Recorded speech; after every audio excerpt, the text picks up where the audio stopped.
আজকে চলো তোমাদের সাথে একটা ডায়েট রেসিপি শেয়ার করি। তোমরা জানো যে আমি যে কোনো একটা বেলায় অর্থাৎ সকাল অথবা রাতে লো কার্ব ডায়েট করছি।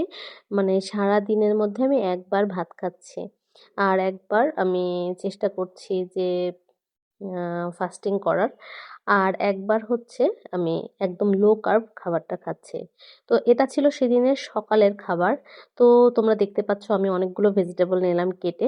তোমরা চাইলে আরও অন্যান্য ভেজিটেবলগুলো সাথে নিতে পারো, আমার বাসায় যা ছিল আমি সেগুলোই নিয়ে নিয়েছি। তো কালারফুল ভেজিটেবলগুলো নিলে দেখতেও সুন্দর লাগে, খেতেও কিন্তু ভীষণ ভালো লাগে।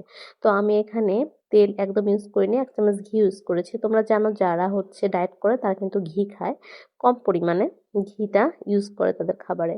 তো আমি ভেজিটেবলগুলো একটু প্রেসার কুকারে সিদ্ধ করে নিয়েছিলাম, যেহেতু সময় আমার হাতে খুব কম ছিল, স্কুলে যেতে হবে এই জন্য। তো দেখলে 2 চামচ আমি দিয়েছি, ওটস দিয়েছি এর সাথে।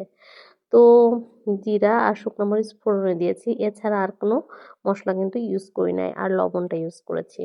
তো খুবই ঝটপট 10-15 মিনিটের মধ্যেই খাবারটা তোমরা রেডি রেডি করতে পারবা। আমি একটু ধনিয়া পাতা আর বাসায় ছিল লেটুস পাতা, ওটাও দিয়ে দিয়েছি।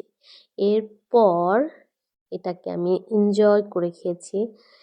তোমরা জাস্ট বাসায় একবার বানিয়ে খেও, ঝাল ঝাল হেলদি, মানে খুবই হেলদি একটা খাবার। আর যারা লো কার্ব ডায়েট করছো, মানে কার্ব নিচ্ছ না, তাদের জন্য এটা বেস্ট একটা খাবার।